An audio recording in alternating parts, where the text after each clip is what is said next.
Hop, nickel. Bah, écoute, je te laisse te présenter. Qui es-tu? D'où viens-tu? Que fais-tu dans la vie? OK. Alors, bon, bah, du coup, je suis Héloïse. Alors à la base, je viens d'à côté de Paris, dans la banlieue parisienne, pas très loin de Versailles et puis j'ai fait des études d'ingénieur et j'ai été embauchée au CERN. Donc en fait, maintenant, j'habite à Genève, des montagnes, ça, c'est assez cool et puis, ouais, je travaille en ingénieur et je fais pas mal de trucs, liés à la coordination et puis à l'installation de nouveaux équipements dans les tunnels, en fait, parce qu'on a beaucoup d'équipements qui sont sous terre, genre 100 mètres sous terre. Donc ça, c'est parti plutôt au boulot. Et puis bah, après, le trail, ça fait 2-3 ans seulement que j'en fais. Et avant, je faisais pas mal d'athlétisme sur piste. Donc je suis passée du Ah! sprint. Ouais, j'ai toujours fait de la course, mais j'ai fait des choses pas mal différentes avant d'arriver au trail quand même. Ah ouais, donc tu dois quand même avoir un bon niveau en course à pied déjà, sur la courte distance? Ouais, bah en fait, du coup, moi j'ai fait beaucoup de. Enfin, à la base, du coup, j'ai commencé sur piste, donc j'ai fait du 100 mètres, du 200 mètres, du 400 mètres, du 200 mètres haies, du 400 mètres haies. Enfin, j'ai tout ça, tout ce qui était 400 mètres et en dessous, et puis après, un peu de longueur, un peu de hauteur, des choses comme ça. Donc, on va dire plutôt de la technique de course rapide. Et puis après, j'ai pas mal arrêté avec mes études. J'ai tenté un peu de course sur route, mais ça m'a pas plu tant que ça. Je me suis un peu ennuyée sur la route, en fait. Et puis, bah, du coup, en arrivant à Genève, c'est-à-dire qu'à Genève, d'un côté comme de l'autre, tu as les montagnes à peu près 10 kilomètres de chez toi. Donc, c'était un peu le terrain de jeu idéal pour se lancer dans le trail. Et puis, c'est quelque chose que j'avais envie de découvrir aussi. Et d'où mon arrivée sur le trail et puis surtout le trail à étapes après, l'ultra trail à étapes. OK, et justement, pourquoi la course en étapes? Ouf, ça, c'est. Qu'est-ce qui t'a amené à te dire, «OK, bah, vas-y, je passe du trail normal à partir, plusieurs jours, peut-être même Ouais. pays étrangers, avec du dénivelé?» Bon, je pense qu'il y a pas mal de paramètres. Je vais dire que déjà, il y a un gros paramètre chez moi, c'est mes parents. Parce qu'en fait, du coup, j'ai ma mère qui fait du trail depuis bien 20-25 ans, donc avant que ce soit à la mode, hein, déjà. Ah! Et puis, en fait, elle a fait le marathon des sables en 2015 et 2017. Et puis, du coup, bah, en fait, toi, tu l'as un peu vécu, je pense, déjà à Fuerteventura, mais du coup, tu sais, tu pars et puis quand tu reviens, tu n'es plus exactement la même personne. Tu vois que la personne, elle a vécu quand même des choses assez intéressantes et que tu as passé 7 jours avec les mêmes gens dans une tente et puis c'est des amis pour la vie, quoi. Et puis aussi un peu le challenge de soi. Enfin, après, la partie plus perso, pour moi, c'était le challenge de soi et puis se tester un peu sur un truc, pas juste d'un jour, mais un truc où tu répètes vraiment un effort qui paraît difficile et inatteignable vu de l'extérieur et qui n'est pas tant que ça une fois que tu es dedans, quoi. C'est beau, c'est beau, c'est beau, et justement, bah, comment tu es arrivée à te dire, bah, au final, ta mère, elle a fait le marathon des sables. Pourquoi pas avoir suivi justement dans cette lignée-là? Pourquoi être partie, Ouais, faire, alors, une aventure, différente?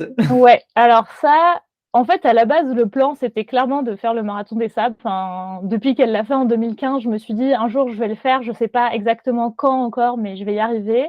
Et puis, du coup, bah, je suis arrivée à Genève, donc j'ai commencé à m'entraîner pour faire du trail. Et puis, bah, je me suis lancée, j'ai fait un premier 27 km et tout. Et en fait, en 2020, on a repéré une course qui venait de se créer, qui était justement l'Ultra Race Romagna. Et en fait, moi, mes parents, ils sont originaires de Roumanie et donc j'ai de la famille en Roumanie et tout. Donc, c'est un pays qui me tient un peu à cœur. Et puis surtout, en fait, Mmh. bah, du coup, j'ai vu la course, j'ai vu le trailer apparaître et c'est une partie du pays que je connais pas du tout. Et du coup, c'était vraiment l'envie de se lancer dans un truc, bah, déjà un peu montagne, dans un pays que je connais, mais dans une partie que je connais pas, et puis quelque chose qui me tient un peu à cœur. Et puis l'orga avait l'air pas mal, du coup, faite par deux gars qui font du trail, qui sont partis un peu partout dans le monde et qui ont essayé de recréer ça, mais chez eux, quoi. Donc, beaucoup de paramètres. Et justement, si on parle de ce Ultra Race Romania, de quoi il s'agit? Qu'est-ce que c'est? Alors, c'est 250 kilomètres répartis sur 7 jours. Alors du coup, c'est pas la même distance tous les jours. Tu démarres, tu fais 32, ensuite 37, ensuite 46. Après le jour 4 et 5, 68. Donc si tu finis le jour 4, tu as un jour de repos théoriquement, hein. Et puis jour 6, tu attaques avec un 43 kilomètres. Et jour 7, c'est juste la petite cerise, 16 kilomètres. Et Ah, puis tout ça, dans la montagne. Ça, c'est vrai, il faut pas le négliger parce que tu as pas mal de dénivelé tous les jours et puis le dénivelé, il est pas très doux, on va dire.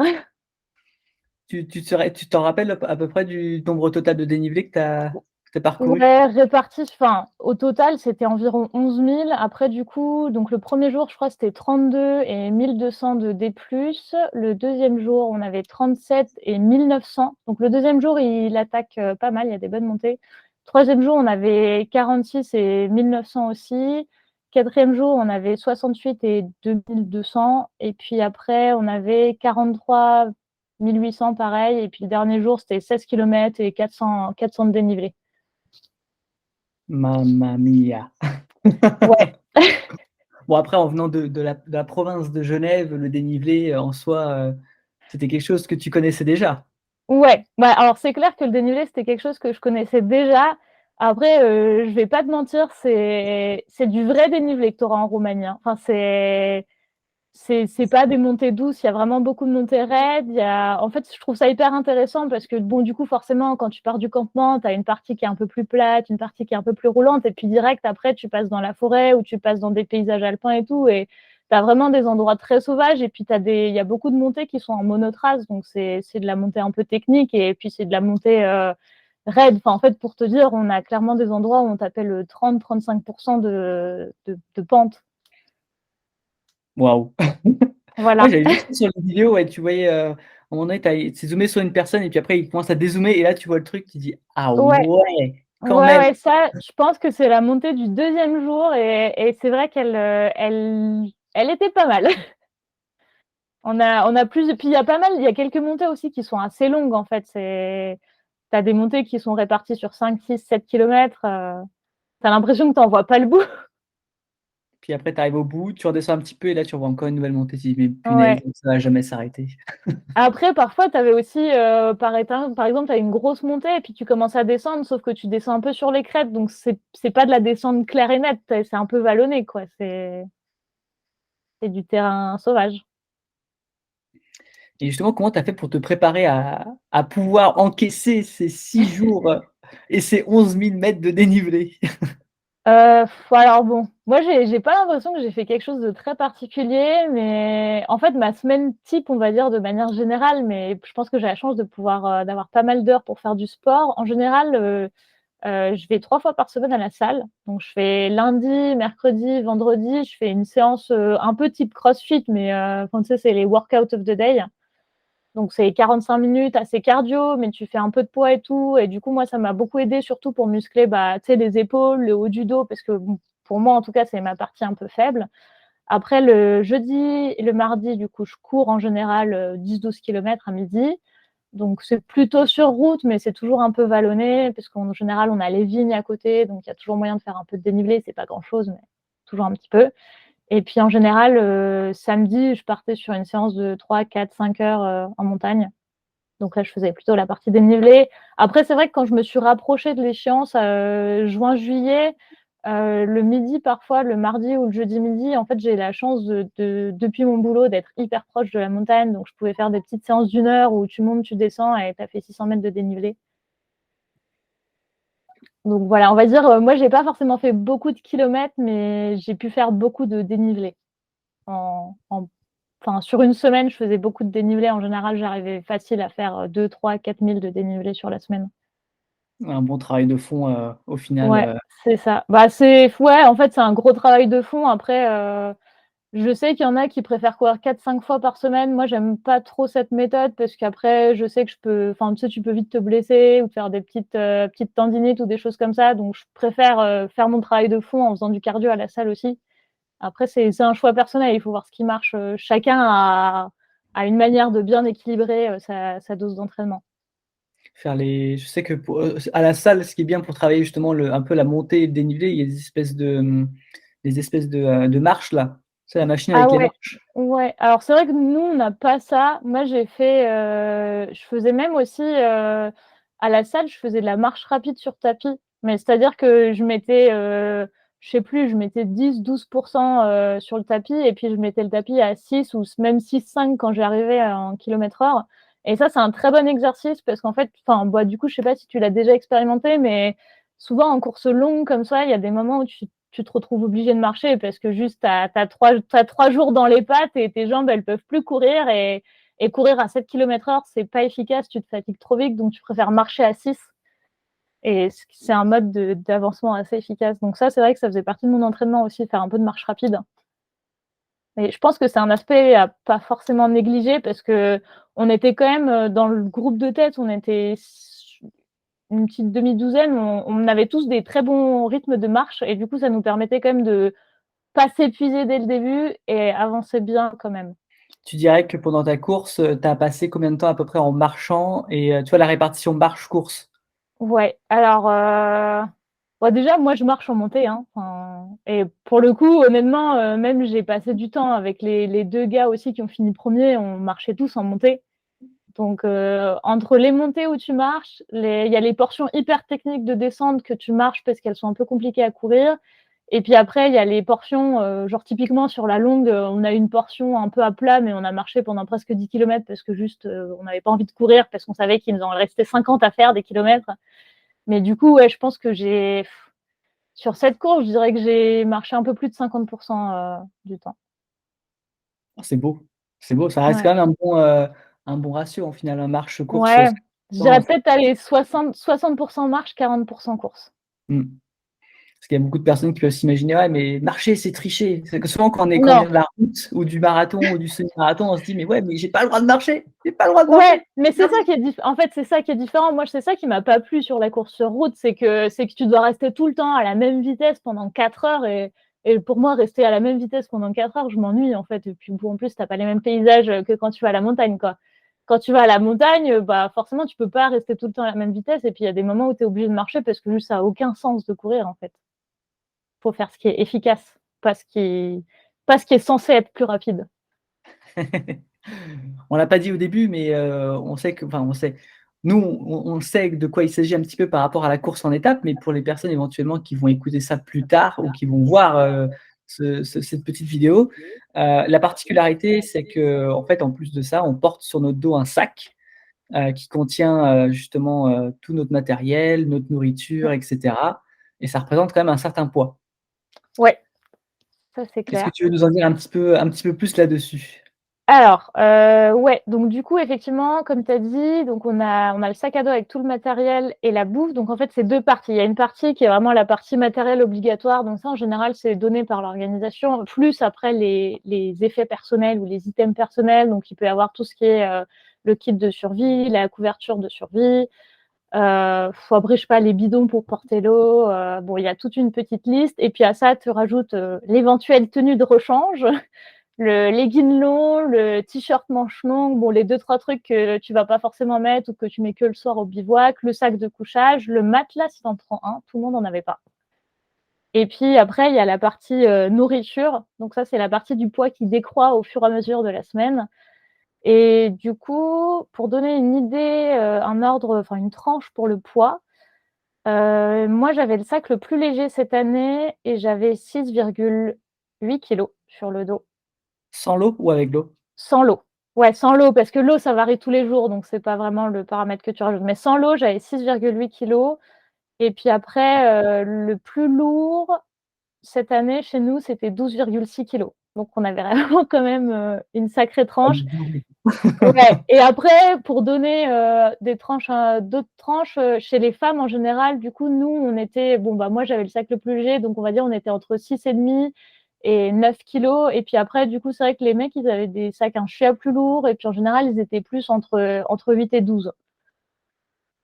Voilà. Et après, en fait, je pense qu'on a vu la grosse différence, elle s'est beaucoup fait au niveau de la nourriture. C'est-à-dire que oui, il y a une petite différence qui se fait au niveau du matériel. C'est en fonction du budget que tu as, tu peux acheter un sac de couchage qui pèse 350 grammes ou un sac de couchage qui pèse 600 grammes et puis tu ajoutes ça, ça, plus ça et ok, tu vas avoir une différence d'1 kilo sur ton matériel. Mais après, c'était surtout sur la bouffe. Moi, je sais que j'avais beaucoup, beaucoup optimisé. Et puis, j'avais, je vais avoir même pas 3,5 kg de nourriture. Et puis, le gars qui avait un sac de 12,5 kg, bah, en fait, il avait 8 kilos qui étaient de la nourriture. Mais après, Waouh! on avait fait des choix très différents. Moi, j'ai pris que du lyophilisé et lui, il a pris pas du tout de lyophilisé. Donc, il a pris que de la vraie nourriture. Donc, c'était des graines, des cacahuètes, des pistaches, des raisins secs, des olives, du parmesan, de la purée en poudre, type mousseline, là, le truc que tu refais toi-même avec de l'eau, des choses comme ça, quoi. Et puis ouais, sur les vidéos, je voyais ça, t'avais certains, ils avaient des sacs qui étaient tout fins. Et justement, avec cette histoire de poids de sacs de couchage, Ouais, je voyais certains, ils avaient des sacs de couchage qui étaient des monstrueux. ouais, Et des sacs, mais tu te dis, mais ils vont tenir comme ça sur une semaine. ouais, c'est clair. Bah, après, c'est un choix parce que plus tu vas vouloir un sac de couchage petit, pas volumineux et léger, et puis plus il faut mettre l'argent dedans aussi. Donc, c'est clair que là, tu as des choix à faire, et puis ça dépend aussi juste de tes moyens au moment où tu fais ta course. Donc, c'était un peu ça. Et puis bon, après, oui, ça dépend du temps que tu as passé à chercher et à faire ton étude de marché. Moi, j'ai passé des heures et des heures, et puis j'ai fait mon petit comparatif de sac de couchage. Et en matière de lyophilisé, est-ce que tu as eu l'occasion justement de tester avant ou tu es parti en mode, OK, j'achète un pack de lyophilisé et je sais ça se vend sur Internet, hein, des packs tout faits, style HMDS, style MDS, Ouais. etc., pour 6 jours. Est-ce que tu t'es dit, OK, vas-y, je prends un pack comme ça ou tu t'es toi-même fait ton petit frichti, ton petit pactage? Alors, moi, j'ai fait moi-même, justement pour optimiser le poids, j'ai fait moi-même mon pactage, et puis j'ai surtout ciblé un peu les plats qui avaient tu sais, beaucoup de calories au 100 grammes. Donc, les plats les plus énergétiques et les plats denses. Et puis après, en général aussi, les petits déj, je prenais plutôt des plats que des petits déj. Enfin, je prenais pas vraiment des muesli ou des choses comme ça. Je mettais vraiment des plats pour mes petits déj. Donc, forcément, tout de suite, tu passes, au lieu d'être à 350 ou 400 calories au 100 grammes, tu passes un peu au-dessus. Et puis, du coup, ta journée, t'as le nombre de calories en moins de poids. Donc, j'ai vraiment fait moi-même mon petit pactage. J'ai testé peut-être un de mes plats et deux, trois de mes desserts. Et ça, honnêtement, c'est enfin, c'est vraiment mon gros regret de l'année dernière, c'est de ne pas avoir testé plus mes plats, parce qu'en fait, il y a des choses que j'ai pas trop aimées sur le coup. Et puis, du coup, tu manges, mais tu sais, en plus, parfois, tu as déjà un peu du mal à manger quand tu finis ta course. Et si en plus, c'est un plat que tu n'aimes pas trop, c'est pas ouf. Donc, ça, c'est, je pense, mon seul regret de ne pas avoir testé plus ce que j'ai acheté. Ton top petit déj, ça serait quoi? Franchement, même maintenant, je ne saurais pas te dire, parce que il y a rien qui m'a convaincue à 100. Mais je te dirais de manière générale, par contre, le plat qui m'a le plus convaincue et que je pense que j'emporterai beaucoup plus sur ma prochaine course à étapes, c'est la purée. Parce qu'en Ah, fait, que ce soit de la purée lyophilisée ou si tu prends de la purée mousseline ou enfin même tu sais, des trucs du commerce, c'est ce qui te rapproche le plus d'un truc que tu manges dans la vraie vie. Du coup, c'est là où tu arrives le plus à duper ton cerveau et à lui dire oui, oui, je mange comme tous les jours. Voilà. Et puis, je sais, il y avait même, on avait un gars dans le groupe qui a mangé de la purée quasiment toute la semaine, et ça a très bien marché pour lui. team plutôt salé ou sucré, du coup? Plutôt salé en cours. J'aime bien un petit truc sucré, mais je sais que très vite, le sucré, ça passait pas. Après, j'aimais bien, je crois que j'avais pris des petits desserts, j'avais des petites gaufrettes avec un peu de chocolat, et puis ça, c'est très bien passé. Mais par exemple, j'avais des desserts mousse au chocolat, et en général, je les ai refilés. J'en ai mangé une partie, et puis je refilais la fin à quelqu'un d'autre. Et après, je crois que j'avais un dessert, c'était du riz au lait avec à la cannelle. Et ça, c'était pas mal. Par contre, ça, comme dessert, c'était pas mal. Mais du coup, plutôt salé. Et je dirais, mon autre regret pour la bouffe aussi, c'est de ne pas avoir prévu pour tous les jours un petit aliment confort. C'est ça, s'il y a vraiment un conseil que je peux donner à toi et à n'importe qui va partir en course, c'est vraiment de prévoir un petit aliment un peu confort, que tu sais qu'il va passer en course, et vraiment déjà qui te remonte le moral. Et en fait, en te remontant le moral, juste qui te fait du bien à l'estomac ou des choses comme ça. Et du coup, typiquement, le gars qui avait pas du tout pris de lyophilisé parce qu'il voulait pas risquer d'avoir des problèmes gastriques et tout. Donc lui, il avait pas mal de choses. Et un de ces petits sachets qui m'a passé, c'était des olives noires. Oh. Et je crois que c'était les meilleures olives de ma vie. Bon, alors forcément, c'est dans des conditions où le moindre truc qui est bon, c'est le meilleur truc de ta vie. Mais du coup, voilà, moi, c'était les olives noires que je pense que je reprendrai en course à l'avenir.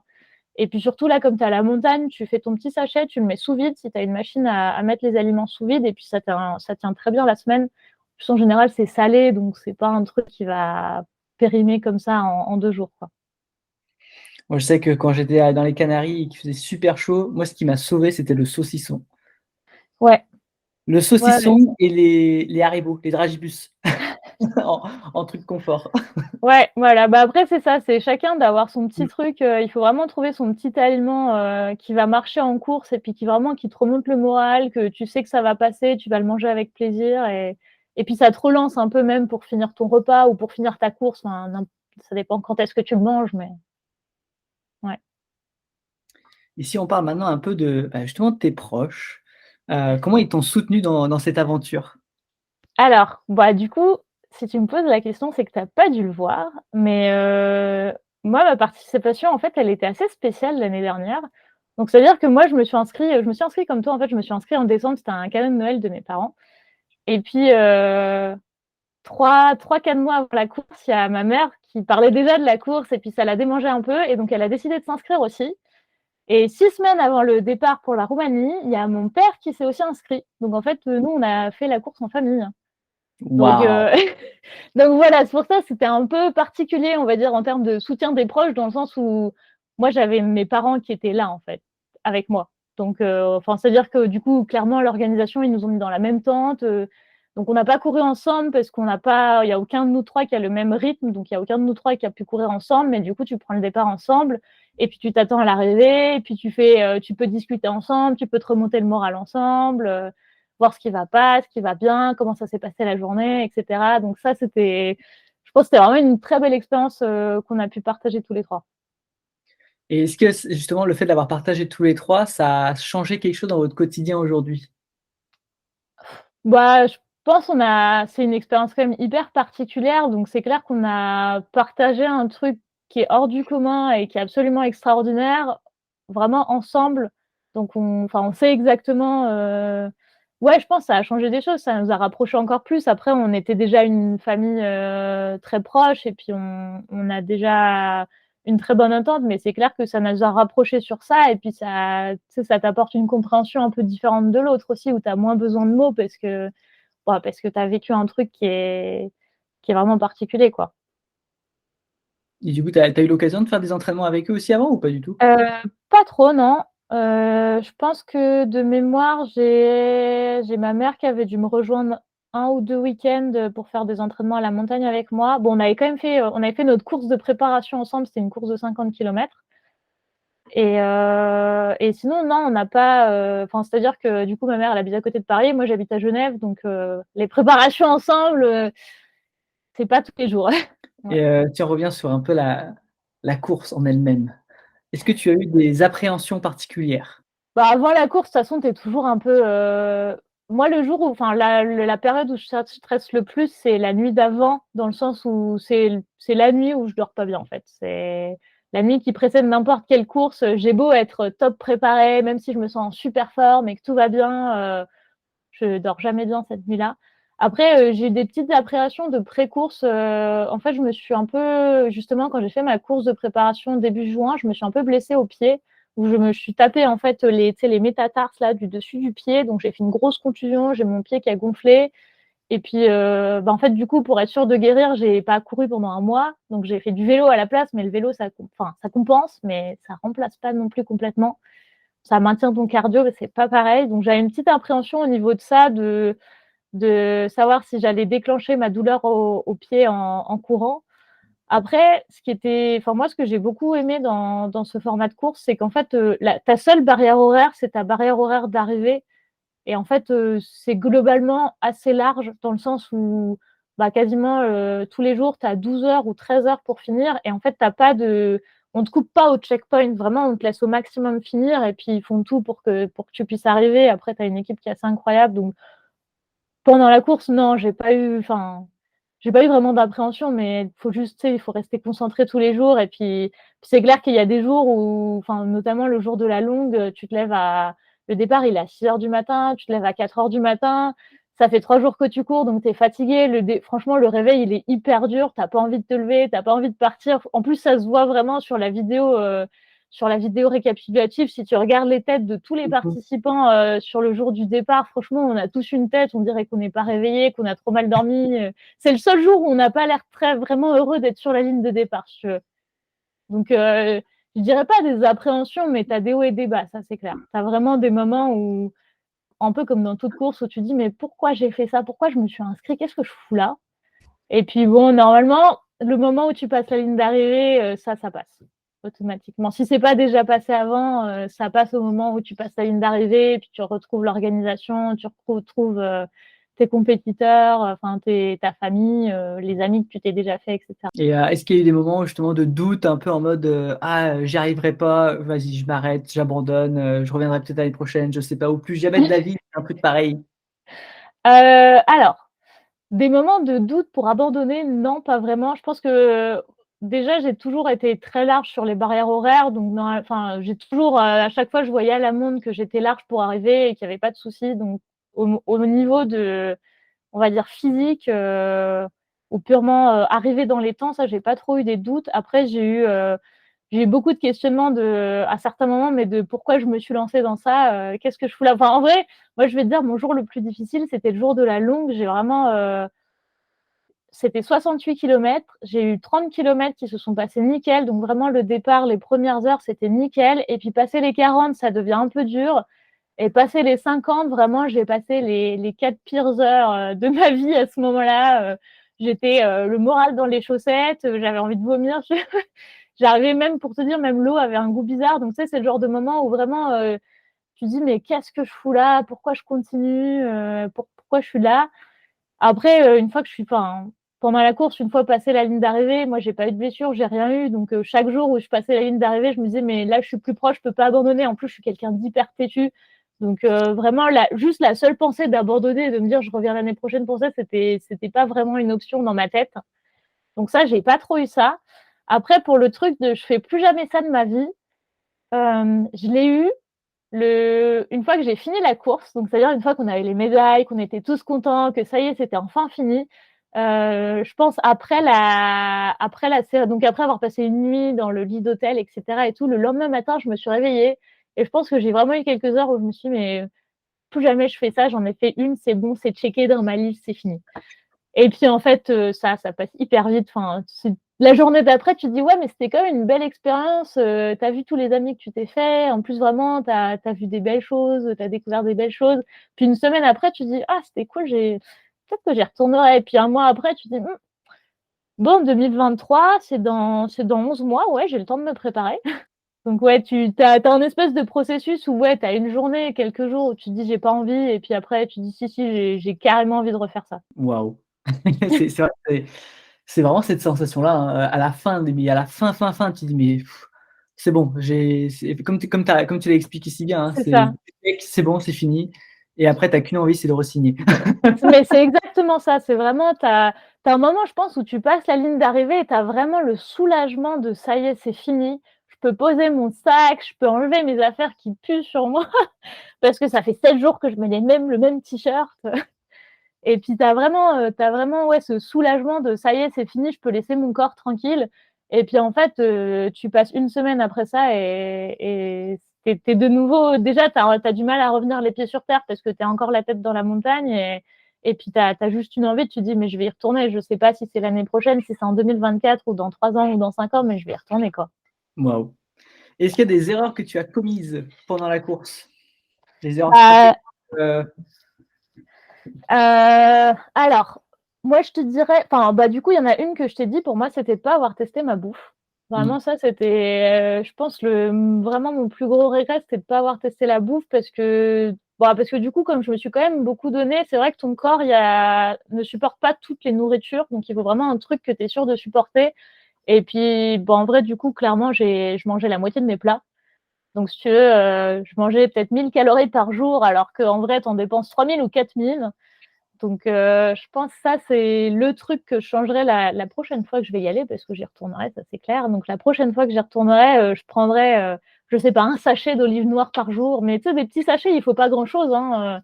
Il faut 8 olives par jour, mais en fait, ça te refait, je sais pas, ça rééquilibre ton organisme. Et puis même, le fait de manger de la vraie nourriture et pas du lyophilisé, ça change un peu. Et puis après, des erreurs stratégiques, je pense qu'en termes de ce que j'ai fait en termes de temps, j'étais hyper contente. Bon, de toute façon, déjà de finir tous les jours, et puis même j'étais dans des performances assez globales de ce que je fais d'habitude. Et je dirais peut-être le seul, c'est pas vraiment une erreur stratégique, mais le truc que j'aurais aimé avoir, c'est des tongs. J'avais pas pris. Non, mais peut-être c'est vraiment des petits détails, mais j'avais pas pris de tongs. Et c'est vrai que souvent, en fait, même si tu partais au sec, parce que nous, on a quasiment pas eu de pluie sur la semaine, Mais le truc, c'est qu'il y a pas mal d'endroits où tu pars, tu fais 1 heure sur la piste forestière et puis tu arrives et hop, tu es dans les grandes herbes, c'est le matin, il est 7 heures du matin, donc en fait, tu as juste toute la rosée du matin et puis tu fais 5 pas là-dedans et tu as les pieds trempés. Et du coup, c'est clair que bah, le soir, tu arrives au campement, tu qu'une envie, c'est d'enlever tes chaussures pour les laisser sécher. Et puis du coup, bah, moi, j'avais pas de tongs, donc je me suis pas mal baladée pieds nus, mais j'aurais aimé avoir des tongs juste aussi pour que mes pieds, la peau de mes pieds, elle sèche. C'est pour pas être tout le temps dans l'herbe un peu mouillée ou dans la boue ou dans la terre. Ça, c'est peut-être le truc que j'aurais bien aimé avoir. Mais après, sinon, non, je pense pas que j'ai eu beaucoup d'erreurs stratégiques. En plus, la particularité de l'URR, c'est que justement, c'est un peu en montagne et du coup, tu as la météo qui peut être vite changeante. J'ai vu sur des vidéos Ouais. justement que des fois, il y avait de la pluie pour. Enfin, je crois que c'était pas ton édition de cette année, mais l'édition d'avant, Ouais. ça a pas mal plu. Ouais, alors bah, du coup, parce que de toute façon, on a pas mal parlé avec l'organisation. L'édition d'avant, en fait, ils ont eu un jour où ça a plu, sauf que c'était le jour de la longue. Et en fait, ils ont eu une tempête de pluie, quoi. C'était pas genre la petite pluie, c'était vraiment le déluge comme pas possible. Et en fait, il y en a beaucoup, il y a la moitié des participants qui se sont fait prendre dans la pluie juste avant une méga montée hyper dure. Et puis en fait, bah, la montée qui est déjà dure quand elle est sèche, là pour le coup, tu sais, tu fais 2 pas, tu recules d'un à chaque fois. Donc c'est vrai que là, ils ont pas mal souffert de ça. Et puis nous, cette année, bon, je pense qu'on a eu une mini pluie, mais je crois que j'étais sous les arbres, donc j'ai rien senti. Et puis par contre, en fait, on a eu un jour de pluie, on a eu une après-midi de pluie, et en fait, c'était le jour où on était le jour 5. Donc c'était, tu sais, en fait, tu as le jour 4 et 5 pour faire la longue. Et ce qui fait que du coup, on était 11 sur 12 à finir le jour 4. Et puis la dernière, elle est arrivée à 11 heures. On a eu quelques heures où il pleuvait pas. Et puis à 16 heures, il s'est mis à pleuvoir. Et là, c'était le déluge jusqu'à la moitié de la nuit, je crois. Et puis après, ça s'est arrêté. Donc le lendemain, on est reparti sans pluie. Par contre, c'était bien boueux. Donc c'est vrai que, comme tu dis, tu as la particularité d'être en montagne et d'avoir du temps changeant. Mais du coup, surtout, même si tu te la prends pas directement, la pluie, ça change le terrain derrière. Donc typiquement, l'avant-dernier jour, on est reparti et on avait bien été prévenus au briefing, faites gaffe, il a plu, il y a de la boue, les descentes, elles vont être glissantes, faites attention. Et je peux te dire qu'on a beau y faire attention, on a été prévenus, on a été la moitié à s'étaler dans certaines descentes qui étaient hyper glissantes, hyper boueuses. Tu sais, ça se voyait quand on est revenu au campement, il y avait la moitié, on avait les fesses marron à cause de la boue, quoi. Mais sinon, c'est une belle expérience après. Par contre, tu vois des très beaux paysages. Et puis bon, ça, c'est pas trop dit, mais je vais te le dire quand même, parce que de toute façon, tu le sauras au briefing de sécurité quand tu vas faire avant la course, sur le territoire des ours. Donc, c'est pas, en fait, franchement, il y a pas beaucoup de risques qui viennent de ça. Il y a des petites règles de sécurité à respecter de ça, mais effectivement, il y en a quand même 2-3 qui ont aperçu les ours cette année, hein. Bon, il s'est jamais rien passé, mais c'est à savoir que tu es sur le territoire des ours. Et puis par contre, tu vas avoir beaucoup de caca d'ours. Voilà, tu vois des petites choses. Et justement, vu que donc terrain changeant, météo changeante, pieds, du coup, comment tu as géré tes pieds? Euh, C'est un alors, des plus gros fléaux et une des plus grosses causes ouais, d'abandon sur les courses longue distance, ce sont les ampoules. ouais. Est-ce que voilà, tu avais mis des chaussettes particulières? Est-ce que tu avais préparé tes pieds en avance? Alors, il y a pas mal de choses. Déjà, on va dire, même si effectivement tu as du terrain changeant, etc. et tout, la grosse différence, je pense, par rapport au MDS ou même au HMDS, c'est que tu es à la montagne, donc tu n'as pas de sable. Donc en Mmh. fait, tu as vachement moins de frottement qui vient de ça. Donc si t'as tes bonnes chaussures qui sont à la bonne taille pour toi et que bah elles sont pas toutes neuves, que tu les as déjà pas mal portées, qu'elles sont faites à ton pied, tu as déjà vachement moins de risques d'ampoule que dans le désert. Après, est-ce que j'ai préparé mes pieds? Moi, je mets régulièrement de la crème sur mes pieds parce que tu sais, la peau, elle doit être juste à la bonne il doit y avoir un petit peu de peau un peu épaisse pour protéger, mais il faut qu'elle soit quand même souple pour pas que si jamais tu fasses une ampoule, ça se fait en dessous. Donc moi, je mets régulièrement, je mets presque tous les jours après la douche de la crème sur mes pieds. Mais après, j'ai pas fait de tannage particulier. Je sais que tu peux faire du tannage avec du jus de citron ou tu te passes une tranche de citron tous les jours sur les pieds. Ça, j'avoue, je l'ai pas fait. Je suis allée, je crois, 6 semaines avant, je suis allée quand même chez le podologue pour remettre un peu, enlever le surplus de cordes sur les pieds. Je pense que même si je l'avais pas fait, ça aurait pas forcément fait une grosse différence. Et en fait, moi, j'ai eu beaucoup de chance parce que j'ai pas fait d'ampoule. Donc, Voilà, après je porte des chaussures minimalistes, donc j'ai pas beaucoup de semelles, et puis j'ai beaucoup l'habitude je fais beaucoup de montagne, donc mes pieds savent bien gérer ça et puis du coup, la chaussure, tu sais, elle est assez large, au niveau des orteils, donc Mmh. normalement, j'ai pas de frottement au niveau de ça, donc j'ai pas fait d'ampoule. Sur les 12 qu'on était, il y en a qui ont fait des ampoules. Il y en a un qui a fait des ampoules, qui a fait beaucoup d'ampoules. Je pense que ses chaussures étaient peut-être un chouïa trop petites. Après, il y en a qui ont fait des petites ampoules, bah, forcément sous les coussinets ou tu sais, les endroits où tu as beaucoup de frottement. Donc ça, c'est après, il faut juste savoir les traiter. C'est le seul truc que tu peux faire une fois qu'elle est là, l'ampoule, c'est vraiment de savoir la traiter, d'avoir ton éosine. Alors ça, si je peux donner un conseil, prends l'éosine avec toi, ou en tout cas, apprends à traiter tes ampoules toi-même pour pouvoir les penser toi-même et tu sais, pouvoir repartir par-dessus derrière, quoi. Nous, la particularité justement à Fouerté avec les ampoules, moi j'avais préparé mon petit kit et tout, mais Ouais. en fait, tu pouvais te faire soigner les ampoules par l'équipe médicale et la grande particularité, c'est qu'on s'est retrouvé avec, un de mes collègues, on s'est retrouvé là-bas et puis en fait, ils nous ont dit: «Bah non, c'est à vous de le faire» et là, tu étais: «Ah OK» et lui, il a été surpris parce que du coup, il s'est dit: «Mais mince, il va falloir que je prenne une seringue, que je mette de l'éosine dedans, que je me la mette dans le pied, mais Ouais. je vais tomber dans les pommes, quoi». Ouais, alors c'est vrai que parce que nous, du coup, on avait un peu différents types de profils de coureurs et il y en avait pas mal qui connaissaient pas justement le truc de faire l'éosine, Mmh. tu sais que tu dois enlever le liquide et puis après tu prends de l'éosine et tu remets de l'éosine sous la peau, etc. et tout. Il y en a pas mal qui savaient pas, mais du coup, ma mère, elle a beaucoup aidé. Elle a fait les ampoules de tout le monde en fait. On a un médecin hein, quand même aussi. On a un médecin sur le campement. Mais du coup, comme c'est pareil, c'est pas forcément un médecin qui est habitué aux ampoules de coureurs à la base. Du coup, elle connaissait pas très bien ce protocole non plus. Donc ouais, ça c'est un bon conseil utile de savoir qu'il faut traiter ces ampoules à l'éosine Mmh. Ça quand marche quand quand on est super en bien. course, quoi. Mmh. Quelle a été ta plus grosse difficulté? On a cru comprendre que c'était justement Ouais. l'étape longue. Pour moi, c'était clairement l'étape longue. En fait, même si je pense pas que c'était enfin, c'est difficile à expliquer. Oui, il y a l'histoire de la distance en soi, et puis forcément, enfin, tu as 68 kilomètres, tu t'es déjà attrapé 3 jours dans les jambes, donc c'est pas le jour où tu es le plus frais le 4e jour. En plus, tu te lèves tôt, donc forcément, ça te fait une grosse journée. Puis moi, j'avais vraiment, enfin, je voulais arriver avant la nuit. Et puis, je pense qu'à la base, dans ma tête, j'avais tablé sur 12 heures, et en fait, passé les 6 heures de course, j'ai vu que c'était infaisable pour moi de finir dans les 12 heures. Donc, déjà, j'ai fini en 14 heures.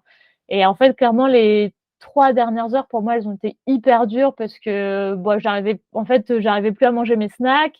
J'arrivais plus, en fait, les 3 dernières heures, en gros, tu as un peu de montée, après, tu fais une petite partie à plat, puis après, tu descends. C'est une descente pas franche, mais j'arrivais même plus à courir, alors que c'est typiquement le genre de truc où tu dois courir à 8-9 parce que ça descend, il faut juste se laisser descendre. Mais en fait, j'arrivais juste plus à faire ça.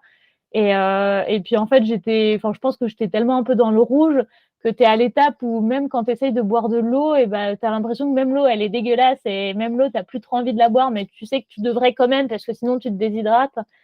Donc c'était vraiment un peu le jour un peu épuisant mentalement où il fallait vraiment se dire mais faut y aller, faut y aller. De toute façon, c'est que de la descente, faut pas réfléchir. Tu le fais en marchant, c'est pas grave, ça va être un peu long.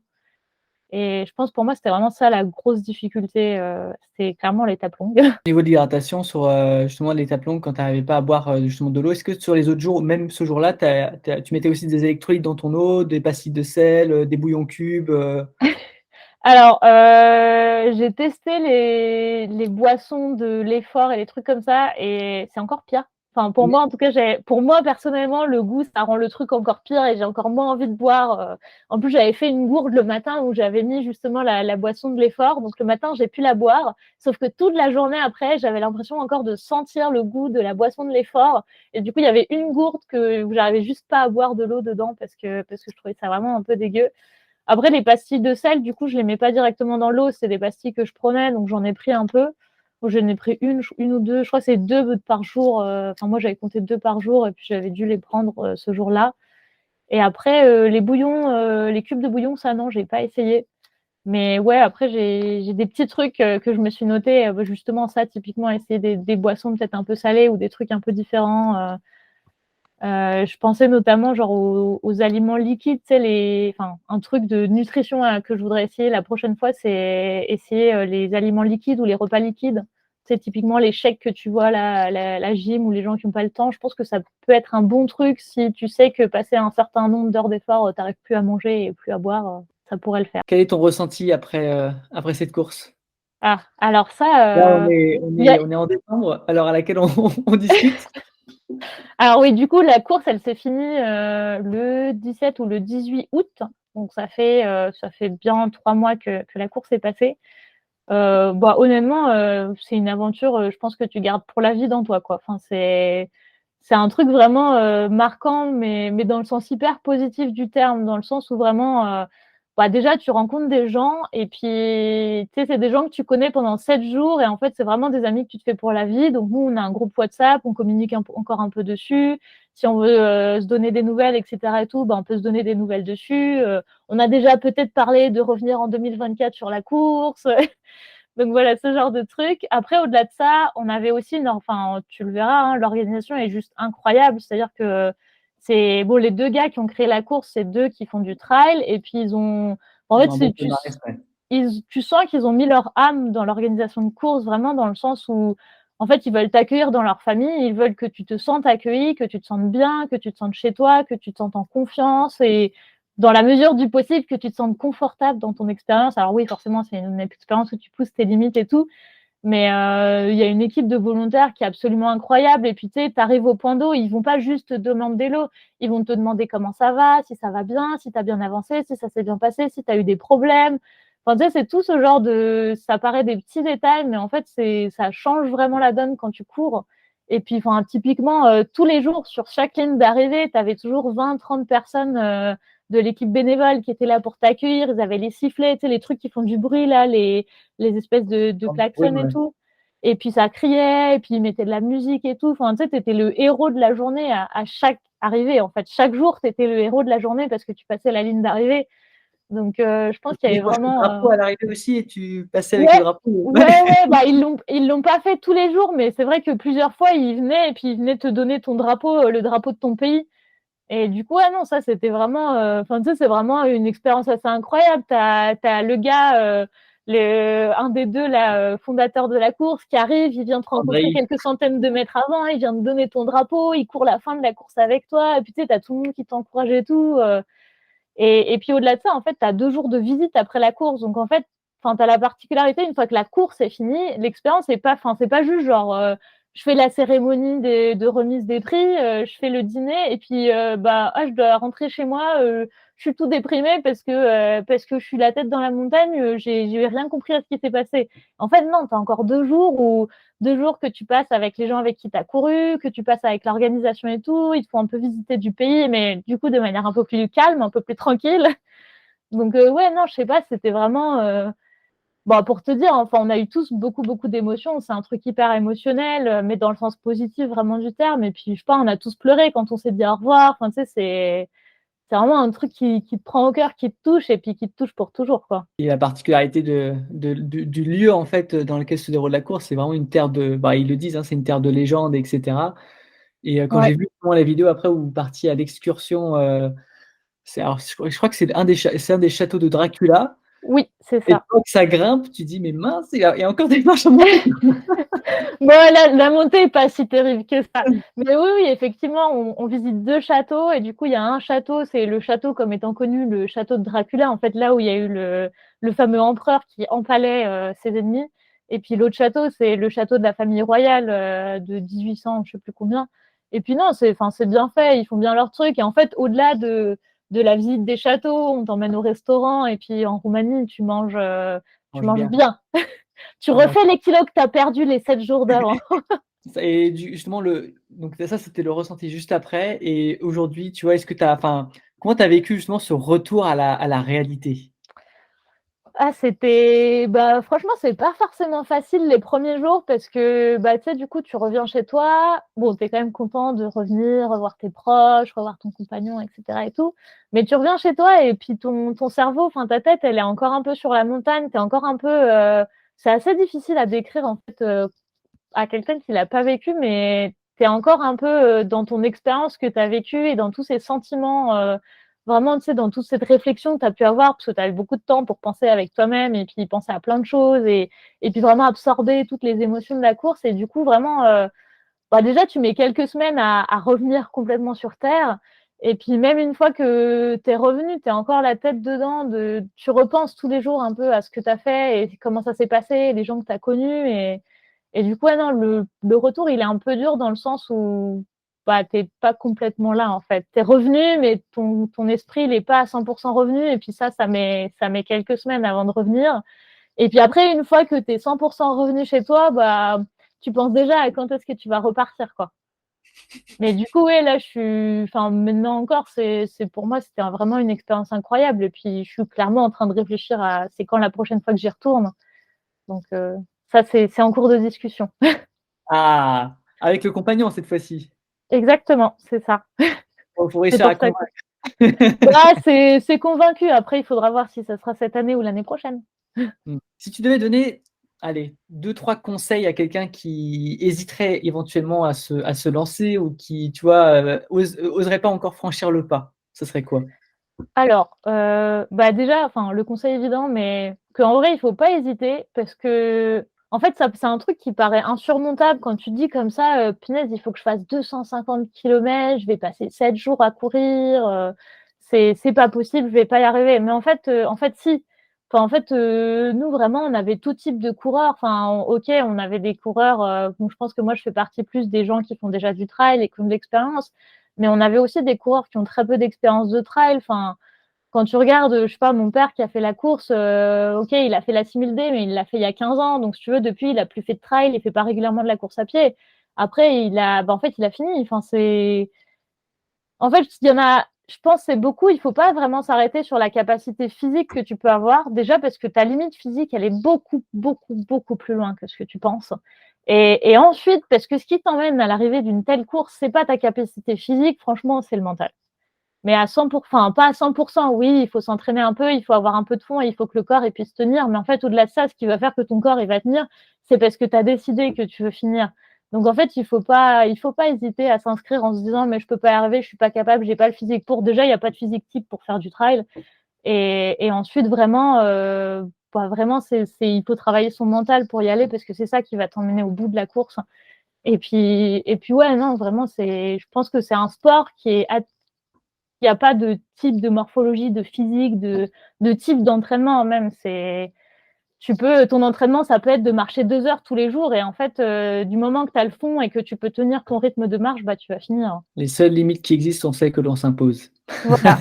Mais en fait, ça paraît la phrase cliché à dire, mais Mmh. c'est tellement vrai. En fait, il faut juste décider que la limite, elle est plus loin que ce que tu penses et que tu peux aller au bout. Une fois que tu as décidé que tu peux aller au bout, vraiment, sauf blessure, il y a quasiment 100% de chances que tu arrives au bout parce que ton mental et ton cerveau, il a décidé que tu peux y aller et puis ça va faire tenir ton corps, en fait. Quel a été ton meilleur souvenir? Ouf. Il doit y en avoir plein. Franchement, il y en a plusieurs. Il y a eu beaucoup de moments émotionnels. Je pense que bon, l'arrivée, c'est peut-être pas même pas mon premier moment émotionnel, mais pour moi, un moment où j'ai eu beaucoup d'émotions pendant la course, c'était bah, justement à la fin de la, l'étape longue. Bon, du coup, on était beaucoup à finir vers la fin du jour 4. Et puis, il y en a 2 qui sont arrivés pendant la nuit. Et du coup, il restait une compétitrice encore qui a décidé de faire une pause au kilomètre 50 parce qu'il y avait des tentes où on pouvait dormir. Et puis, elle a décidé de finir le lendemain matin. Et en fait, elle, quand elle est arrivée vers 11 heures, c'était vraiment un moment hyper émotionnel parce que du coup, ils ont mis, bon, déjà, ils ont mis une musique, ils ont mis We Are the Champions. Donc, tu sais, Aïe, déjà, aïe, tu as la musique qui te porte de ouf et tout. Et aïe. puis, c'était vraiment, enfin, tu sais, elle arrivait avec son drapeau, il y avait les fermeurs derrière elle. Et puis, bah, du coup, tu avais tout le campement qui était là, tu avais tous les coureurs qui étaient là, toute l'organisation qui était là. Et vraiment, ça, pour moi, c'était un moment, mais genre, c'est assez indéfinissable et indescriptible, mais c'était un moment où moi, j'en ai pleuré d'émotion, quoi. Et puis, on était plusieurs à pleurer d'émotion tellement ça nous a pris tu sais, en fait, on tenait tous pour elle. En fait, on était tellement, OK, on est en compétition, etc., un petit peu et tout. Mais en fait, là, c'était plus la compétition qui comptait. Nous, on voulait juste que tout le monde arrive au camp et que tout le monde finisse cette journée, parce qu'en fait, une fois que tu as fini cette étape, globalement, tu sais que tu as passé le plus dur et puis que ce qui te reste à faire, tu vas le faire quoi qu'il arrive. Et puis ouais, du coup, c'était vraiment le truc, tu sais, on tenait tous pour elle et puis on attendait vraiment qu'elle arrive et tout. Et du coup, c'était enfin la dernière, ça y est, elle arrive, c'est bon. Ça y est, tout le monde et toutes les troupes sont rentrées à la maison, quoi. Ça, c'était vraiment un moment assez incroyable. Et puis bah, après, je pense, mon autre moment émotionnel, le départ de la dernière étape. Mais bon, l'arrivée, mais le départ, en fait, parce que le départ, pareil, c'est le dernier départ que tu prends, tu sais que c'est le dernier jour et que là, ça y est, t'as fini. Bon, il te reste 16 kilomètres en plus, même si tu les fais en marchant, t'as le temps. Et puis bon, pareil, il y a la musique. En plus, franchement, le campement, il a installé un endroit absolument incroyable. Tu te lèves, tu vois le lever du soleil. Une fois que le soleil est levé, tu finis de prendre ton petit déj, tu ranges ton sac, machin et tout le monde va au départ. Et puis, tu sais, c'est le dernier jour, il n'y a plus de compétition. Enfin, là, c'est vraiment juste de finir tous ensemble. Et pour te dire, c'est le seul jour où on est tous partis en marchant. Donc, et puis, tu sais, c'était vraiment, on est tous partis comme un groupe. Après, ça se sépare, mais on est tous partis comme un groupe. Du coup, ça, c'était hyper émotionnel. Et puis, bon, après, quand tu passes la ligne d'arrivée, ça c'est clair, tu passes la dernière ligne d'arrivée, tu as l'organisation qui est là, tout le monde se fait des câlins, ils te remettent la médaille et tout. Et puis pareil, en fait, bah, du coup, un autre moment émotionnel toujours lié à la dernière ligne d'arrivée, il y a les parents de justement toujours cette personne qui était arrivée dernière le jour de la longue. Et en fait, ses parents lui ont fait la surprise de venir la voir à l'arrivée de la course. Et elle savait vraiment pas. Et en fait, ses parents qui habitent en Roumanie, ils ont conduit toute la nuit pour arriver en fait à la voir. Et puis vraiment, du coup, ils sont venus, ils lui ont fait un câlin. Elle est hyper contente. On a tous pleuré. Enfin, tout le monde était en larmes de joie, d'émotion et tout. Et c'était vraiment, enfin, c'est un truc de ouf, quoi. Je crois Et savoir qui puis, c'est. oui, c'est Anna Maria. Ouais, ouais. Mais du coup, ouais, non, ça, c'était vraiment des moments incroyables. Et puis même, après, une fois que tout le monde est arrivé, je sais plus, on a fait les photos. Puis à un moment, on a fait tous une ronde et puis ils ont mis la musique, la type de la course. Et puis on a tous commencé à danser en rond. Ça se voit dans une des vidéos aussi et tout. Ça, pareil, c'était un moment de ouf parce que tu sais, c'était un peu la clôture. Tu sais que ça y est, c'est fini, t'as passé l'arrivée. Et puis, bah, va bientôt falloir retourner au monde normal. C'est déjà fini. Oh zut, on peut pas C'est rester ça. enfant de T'es un peu maintenant. content quand même que ce soit fini, mais il y a aussi le truc, ah ça y est, j'ai déjà passé 7 jours ici, quoi. Quelle serait ta citation pour décrire, ce que tu as vécu? Ouf, c'est difficile un peu. Je sais que je pense que je vais reprendre un peu les mots, mais parce que du coup, la phrase type là de la course, c'est la terre où les légendes se rencontrent. Et puis je sais qu'on en avait parlé pendant la course, et puis on avait un peu complété le truc en disant la terre où les légendes se rencontrent et puis les amitiés se font pour la vie. Et c'était vraiment un peu ça. Enfin, bah tu deviens un peu une légende parce que bah oui, tu finis ta course sur une terre incroyable, sur un lieu hyper sauvage et tout, et puis bah tu fais un effort qui est absolument extraordinaire et qui est en fait accessible au commun des mortels. Hein. Et puis tu forges vraiment des amitiés pour la vie. Donc ouais, je pense que ça, leur dicton en fait résume vraiment très bien ce qui se passe pendant la course. Et si on se projette maintenant sur, 2023, parce que on va dire quoi là, on est en fin d'année. Ouais. 2023, quels sont tes prochains défis? 2023 Alors, et après, hein? ouais. C'est vrai qu'après la course, j'ai décidé de faire quand même une période où en tout cas je me mettais pas de défi de course. Après là, ma prochaine du coup, et ça y est, je suis inscrite, ça va être la Maxi Race d'Annecy. Donc, tu connais peut-être, mais du coup, là, ça va être le tour du lac en 2 jours. Donc, pour ceux qui connaîtraient un peu moins, on part d'Annecy, en fait, on part par la gauche du lac, on fait 48 kilomètres le premier jour. Après, il y a une petite nuit pour se reposer, puis on repart pour 45 kilomètres le deuxième jour, avec chaque jour, je crois, 2500 de dénivelé. Donc, on fait le tour du lac par les montagnes, hein. Pas à plat le long du lac, forcément. Pas comme le marathon? Ouais. Bah, du coup, c'est 2 marathons avec un bon petit dénivelé, quoi. Mmh. Et du coup, ça, c'est ma prochaine et c'est fin mai. Et alors après, j'ai pas forcément de plan pour après, sauf vraiment le fait de reparticiper à l'Ultra Race Romania. Donc, c'est pas impossible que je revienne en 2023, Ah! mais c'est pas fait encore non plus. Et si c'est On est pas 11, 2023, 11. si c'est pas 2023, ça serait 2024 sinon, je pense. Mmh. Mais du coup, c'est possible que ce soit cette année. On verra. Est-ce qu'il y a des courses qui te font rêver? Bah, je suis en train, en fait, je suis en train de regarder ce que j'ai envie de faire comme course. Après, c'est un peu difficile à établir parce que en fait, il en existe tellement quand tu regardes maintenant. Et puis, du coup, Mmh. j'ai vraiment envie de me cibler un peu sur des courses à étapes et des choses comme ça. Je pense qu'un jour, quand même, je ferai le marathon des sables aussi, À l'occasion. forcément. À l'occasion, c'est ça. Si, je pense que je ferais ça et puis après, du coup, je suis un peu en train de creuser, les différentes courses à étapes qui existent dans le monde et ce qui me plairait de faire. Je pense que j'aimerais bien faire, quelque chose dans les pays un peu plus du nord, genre en Suède, Finlande et tout. Je sais qu'il y a des courses à étapes de 2, 3, 4 jours, ça m'intéresserait aussi. Mais du coup, après, je pense que j'ai découvert avec la Roumanie que moi, j'aime vraiment beaucoup les terrains montagneux. Donc ça réduit un petit peu, déjà les types de courses à faire. Et après, je sais pas, pourquoi pas l'UTMB peut-être un jour aussi, mais bon, je sais que c'est hyper dur avec les histoires de tirage au sort d'y participer, donc Ouais, il y a un peu plus de chance en participant à l'Ultra Race Romania avec les points que tu gagnes. oui, c'est ça, mais du coup, même avec les points que tu gagnes, il faut aussi faire le tirage au sort et du coup, ça, Il y en tu a, sais ils attendent jamais. des années pour avoir la C'est ça. possibilité de courir l'UTMB. En bas top. Merci beaucoup, en tout cas, pour cette petite interview, ces petites tips, ces petites choses. Enfin, ces petites choses, c'est même pas des petites choses, c'est des grandes choses. Et puis, au final. Et puis, ben, on espère se rencontrer un jour.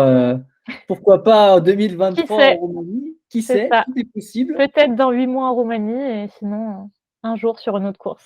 Bah, merci beaucoup. Bah, pas de souci. Moi, ça me fait toujours plaisir, d'aider, Tu es la tous ceux qui se première lancent dans la que course. j'interviewe de cette manière et je pense que c'est vrai que c'est un format qui peut être vraiment sympa. Après, reste à voir comment je vais le travailler et comment je vais le mettre en avant et qu'on inspire encore d'autres personnes à sauter le pas. Et ouais, one life, on n'a qu'une vie. On n'a qu'une vie C'est et clair, pourquoi pas voir en fait de quoi on est vraiment capable en fait. Demain, tu sais pas c'est ça. de quoi demain est fait. Donc, C'est ça. Il faut juste se lancer. Il faut passer le pas. Ça paraît, c'est l'étape la plus difficile. Une fois que tu es lancé, ça roule tout seul.